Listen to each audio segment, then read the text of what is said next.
Hey everyone, welcome to Cruise Blog. This is Angie, and today I'm going to talk about the worst months to cruise to Europe. Let's get started.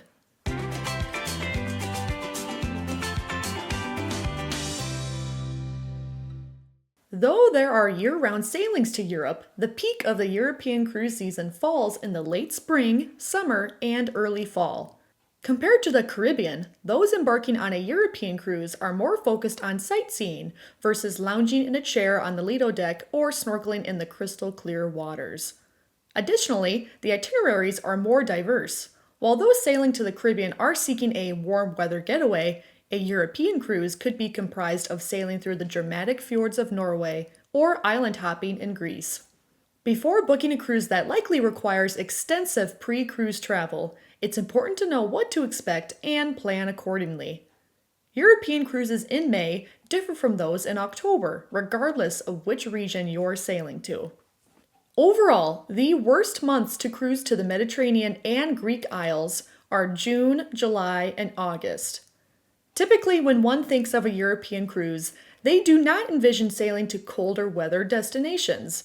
Though itineraries to places like Iceland, Greenland, and Norway are very popular, the majority of European cruises sail throughout the Adriatic and Mediterranean, where the temperatures in destinations like Athens, Rome, and Barcelona soar into the high 80s and 90s in the summer.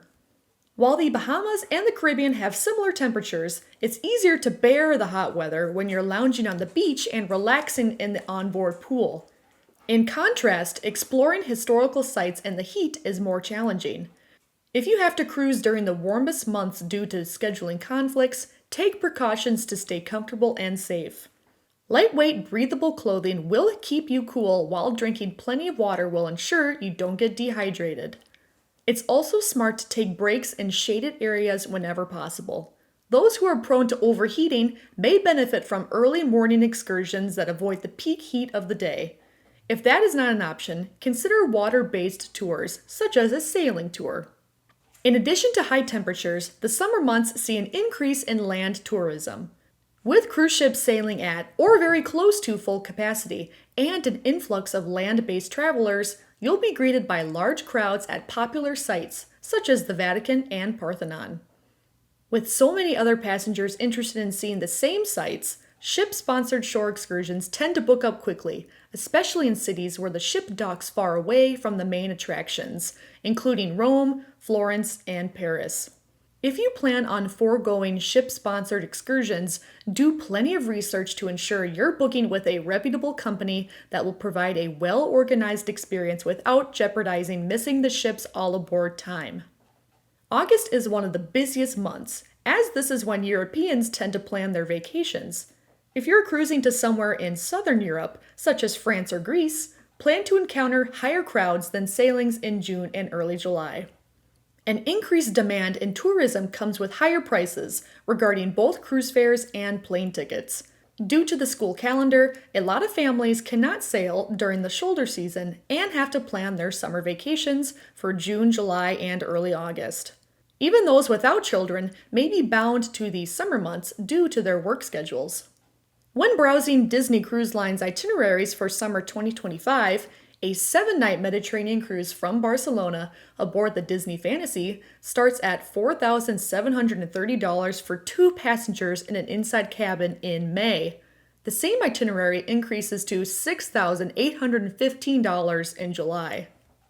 Similarly, sailing on board MSC World Europa in October 2025 costs around $870 per person when cruising in an inside cabin.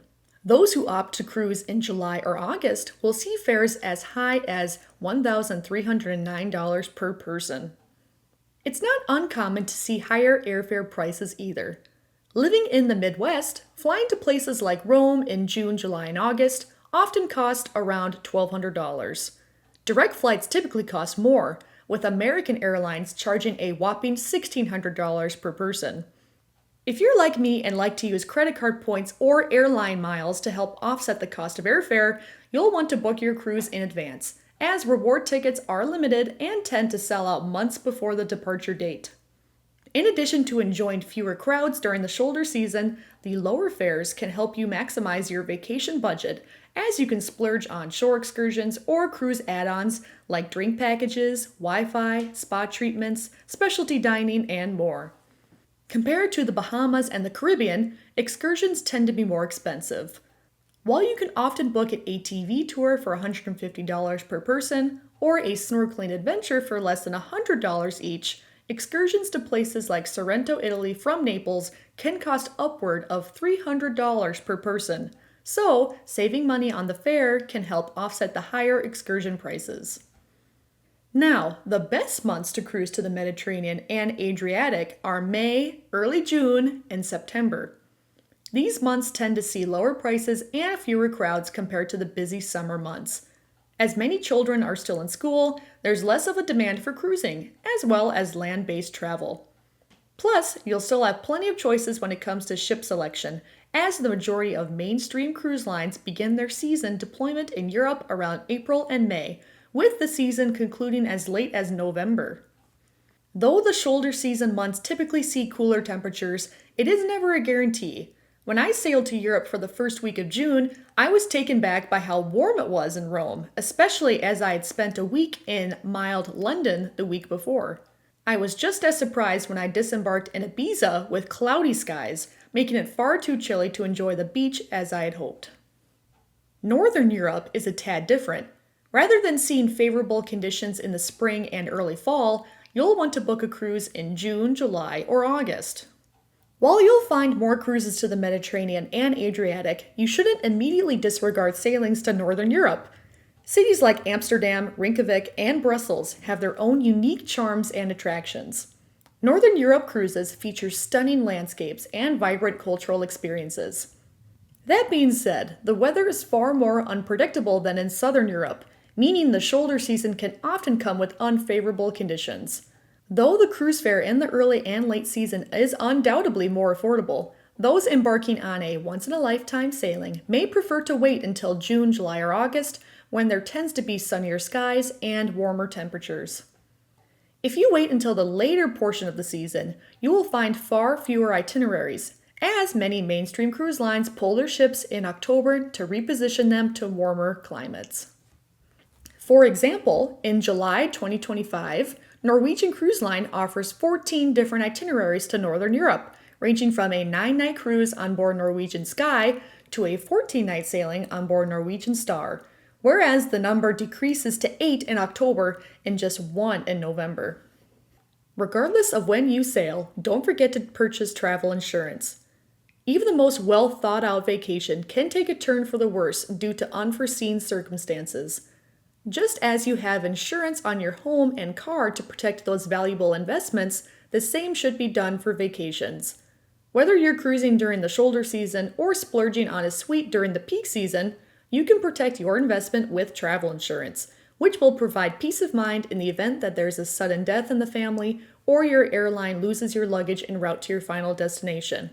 Rather than have to shell out extra money at a moment's notice, insurance will allow you to enjoy your vacation without worrying about financial setbacks. Alright, there you have it, the best and worst months to cruise to Europe. Have you done a European cruise, and when did you go? Let us know in the comments, and while you're at it, don't forget to like and subscribe to our channel so you can be notified every time we have a new video. Thank you so much for watching, and we hope to see you again soon.